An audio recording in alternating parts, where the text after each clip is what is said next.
আসসালামু আলাইকুম প্রিয় বন্ধুরা, আশা করি সবাই ভালো আছেন। তো আমরা আজকে মধুটিলা ইকো পার্কে বেড়াইতে এই জায়গাটা সবচেয়ে পাহাড়ের মধুটিলা ইকো পার্কের পাহাড় আর কি, পাহাড়ের সাইডে যে চিপা রাস্তা, এই রাস্তাটা চলাফেরা মানুষ কম করে। এই রাস্তাটা সবচেয়ে চিপা, কারণ এখানে মানুষজন দুর্গম একটা পাহাড়ি এলাকায়, এখানে মানুষজন খুব একা আসা। এই মধুটিলা যারা আসতে ঘুরে বেড়াতে চান তারা এই জায়গাটার মধ্যে একা আসবেন না, কারণ এই জায়গাটা দুনো পাশেই এরম ঝোপঝাড়ে ভরা। দেখতে পারতেছেন এই দুনো পাশেই ঝোপঝাড়। এই যে আসছি চ্যানেল 94.8 আপনারা দেখতে পারতেছেন এগুলো হচ্ছে দুর্গম জায়গা, এখানে মানুষজন খুবই কম আসে এই জায়গাটার মধ্যে। তা আপনাদের আমি দেখাবো সামনে আরো কি আছে, কারণ এই জায়গাটার মধ্যে আমি প্রথম আসছি, কিন্তু মধুটিলার আগে আমরা আসছি বেড়াইতে ঘুরতে, কিন্তু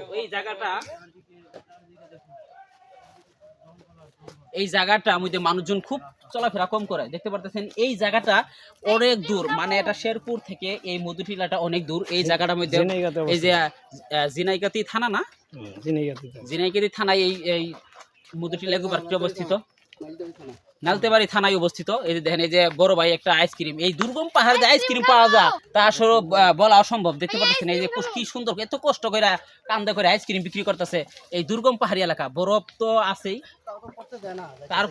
তারপরেও উনাকে ব্যবসা করতে না, মানুষকে সহযোগিতা করার জন্য, কারণ এই গরমে মানুষের প্রচুর ঠান্ডা দরকার। তারপরে উনাকে ওই যে জায়গায় ছিল ওই জায়গা থেকে তুলে দিছে এখানে। এই জায়গাটার মধ্যে কিন্তু মানুষজন একবারে খুবই কম চলাফেরা করে। তা আমরা ওই এলাকার মধ্যে প্রথম আসছি, কিন্তু মধুটিলা আসছি, এই জায়গাটার মধ্যে আমরা সর্বোচ্চ প্রথম আসছি। আমরা দেখাবো যে সামনে কি আছে, কারণ এই জায়গাটা এই চিপা দিয়ে মানুষ যাইতেছে, আসলে মানুষ ঠিক আছে। আপনারা আসুন, দেখাবো আপনাদেরকে এই জায়গাটা। দেখছেন কি একটা জায়গা, এই যে ভয়ঙ্কর জায়গা, আর যাওয়া সম্ভব না। ভয়ঙ্কর জায়গা, আসলে না আসলে বুঝতে পারবেন না যে এই জায়গাটা কেমন। এই জায়গাটা কত দূর গেছে আমরা নিজে জানি না।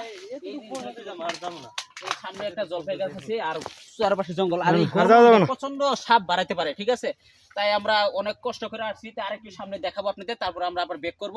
আসেন, ঠিক আছে, আসেন। আপনারা দেখতে পারবেন যে আসলে সবাই তো এখন ভিডিওর মাধ্যমে সবকিছু দেখায়, এমনি তো কেউ আসতে পারে না, অনেক ভিডিওর মাধ্যমে এই সব কিছু দেখা সম্ভব।